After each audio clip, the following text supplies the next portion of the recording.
പ്രവാചകന്റെ ബുദ്ധി അപാരം തന്നെ കേട്ടോ. മുത്തുനബി വല്ലാത്തൊരു സംഭവമാണ്.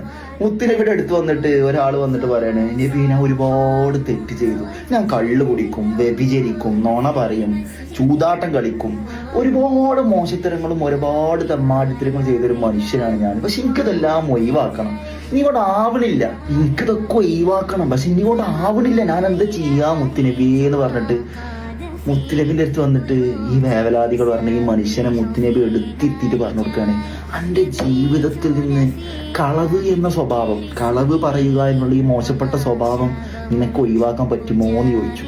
തിരിച്ച വ്യക്തി അത്ഭുതത്തോടെ ചോദിക്കണം, നബി കളവ് പറയുന്നതിനേക്കാളും ഗൗരവമായ കള്ളുകുടിയും വ്യഭിചാരവുമുള്ള എൻ്റെ ജീവിതത്തിൽ നിന്ന് ആദ്യമായിട്ട് ഞാൻ കളവാണോ ഉപേക്ഷിക്കേണ്ടത്? മുത്തുനബി പറഞ്ഞു, ഞാൻ പറയണു ഇതൊന്ന് കേൾക്കുവോ ചോദിച്ചു. അനക്ക് കളവ് ഒഴിവാക്കാൻ പറ്റുമോ ചോദിച്ചു. അയാൾ ഓക്കെ പറഞ്ഞിട്ട് അയാൾ വീട്ടിലേക്ക് പോയി.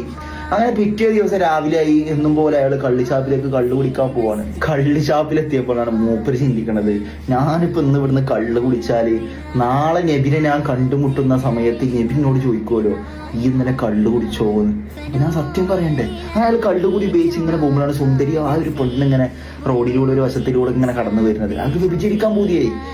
പക്ഷെ അയാൾ ചിന്തിക്കുകയാണ്, ഞാൻ നാളെ നബിയുടെ സദസ്സ് പോയ നബിനോട് ചോദിക്കുമല്ലോ, എടാ ഈ ഇന്നലെ വ്യഭിചരിച്ചിന്നോന്ന്. അപ്പൊ ഞാൻ സത്യം പറയണ്ടേ, കളവ് ഒഴിവാക്കുമെന്ന് ഞാൻ വാക്ക് കൊടുത്തു പോയല്ലോ. അങ്ങനെ അയാൾ വ്യഭിചാരവും ഒഴിവാക്കണം. അങ്ങനെ ഓരോന്ന് ഒഴിവാക്കി പിറ്റേ ദിവസം നബിയുടെ സദസ്സിൽ വന്നിട്ട് പറയാണ്, നബിയെ എന്റെ ജീവിതത്തിലെ എല്ലാവിധ തെറ്റുകളും ഒറ്റ ദിവസം കൊണ്ട് ഞാൻ ഒഴിവാക്കിയിട്ടുണ്ട്. നബിയുടെ ബുദ്ധി, മുത്തുനബിയുടെ ബുദ്ധി മോനെ അപാരം തന്നെ. ഒറ്റ സ്വഭാവം കൊണ്ട് കളവ് ഉപേക്ഷിക്കുന്ന ഒറ്റ സ്വഭാവം കൊണ്ട് ഒരു വ്യക്തിയുടെ ജീവിതത്തിൽ അയാൾ ചെയ്തു പോകുന്നിരുന്ന എല്ലാവിധ ദോഷങ്ങളും ഒഴിവാക്കിയിട്ടുണ്ടെങ്കിൽ ബ്രെയിൻ ഓഫ് പ്രോഫറ്റ് മുഹമ്മദ് സല്ലല്ലാഹു അലൈഹി വസല്ലം നബിയുടെ ബ്രെയിൻ അപാരം തന്നെയായിരുന്നു. അപ്പൊ എന്റെ മുത്തുമണികളെ, കളവ് നിങ്ങൾ ഒഴിവാക്കിയോ നിങ്ങൾ ജീവിതത്തിൽ വിജയിച്ചിരിക്കും. നിങ്ങൾ 12 മണിക്ക് വീട്ടിൽ കയറി ചെല്ലുന്ന സമയത്ത് നിങ്ങളെ ഉമ്മയും ഉപ്പയും ഇതുപോലത്തെ ഒരുപാട് ചോദ്യങ്ങൾ ചോദിക്കുമ്പോൾ ഒരു സത്യത്തെ മറച്ചു വെക്കാന് 100 നുണകൾ ഞാൻ പറയാറില്ല. ഈ പറയുന്ന ഞാനും ഇത് കേൾക്കുന്ന നിങ്ങളും. അതുകൊണ്ട് ജീവിതത്തിൽ കളവ് ഒഴിവാക്കിയോ വിജയിച്ചിരിക്കും ഇൻഷാ അല്ലാഹ്. നിങ്ങളെ ഏറ്റവും ക്ലോസ് ഫ്രണ്ടിന് ഈ വീഡിയോ ഷെയർ ചെയ്ത് കൊടുക്കുക ഇൻഷാ അല്ലാഹ്.